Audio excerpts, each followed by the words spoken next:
মৌলভীবাজারের প্রধান সড়ক ও গ্রামীণ রাস্তা ভেঙে চলাচলের অনুপযোগী।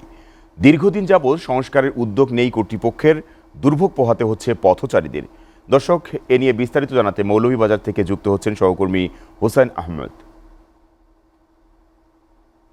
হোসেন, আপনার কাছে জানতে চাই, এই যে ভাঙ্গা সড়ক, কেন এখনো সংস্কার হচ্ছে না মৌলভীবাজারের প্রধান এই সড়কটি?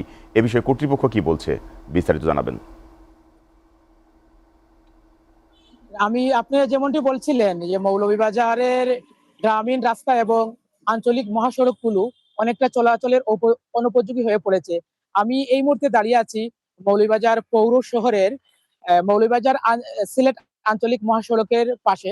আপনি দেখতে পাচ্ছেন আমার পিছনের যে রাস্তাটা, সেই রাস্তাটাই হচ্ছে মৌলভীবাজারের আঞ্চলিক মহাসড়ক এবং এই রাস্তা দিয়েই সিলেটের সাথে যাতায়াত হয়। কিন্তু আপনি হয়তো দেখতে পাচ্ছেন আমার পিছনে এই রাস্তাটা অনেকটা খানাখন্দে ভরা এবং এই রাস্তাটা অনেকটা চলাচলের অনুপযোগী হয়ে পড়েছে।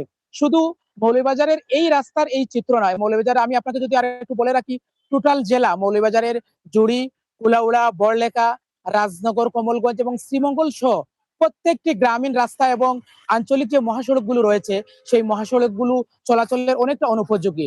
আপনি জানেন হয়তো গত মাসের 17 জুন এই জেলায় প্রধানমন্ত্রী তারেক রহমান এসেছিলেন ফ্যামিলি কার্ড বিতরণের জন্য।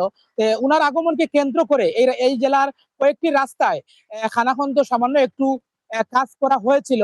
হয়তো এই কাজের কারণে এই জেলার যে আসল চিত্রটা অনেকেই মনে করছেন যে মাননীয় প্রধানমন্ত্রী সেই চিত্রটা দেখতে পারেন নাই। আমি যদি আপনাকে আরেকটু বলে রাখি, সম্প্রতি যে বন্যা, সেই বন্যায় এ জেলায় প্রায় 33 কিলোমিটার গ্রামীণ রাস্তার ক্ষতি হয়েছে। 33টি রাস্তায় এবং 94 কিলোমিটার ক্ষতি হয়েছে এবং এর ক্ষতি দাঁড়িয়েছে 27,50,00,000 টাকা এবং প্রায় 4টি কালভার্টের ক্ষতি হয়েছে। সব মিলিয়ে বিগত বন্যায় এ জেলায় প্রায় 29 কোটি টাকার গ্রামীণ রাস্তায় ক্ষতি হয়েছে।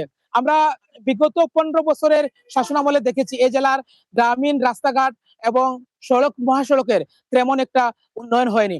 আপনি হয়তো জানেন এ জেলায় বিগত সময়ে অর্থ এবং পরিকল্পনা মন্ত্রী এম সাইফুর রহমানের জন্মস্থান এবং এ জেলা হচ্ছে উনার।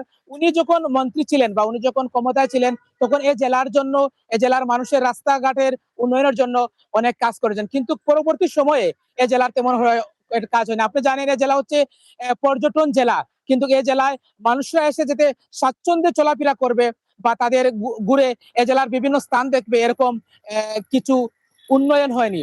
এ ছিল মৌলভীবাজার থেকে রাস্তাঘাটের সর্বশেষ।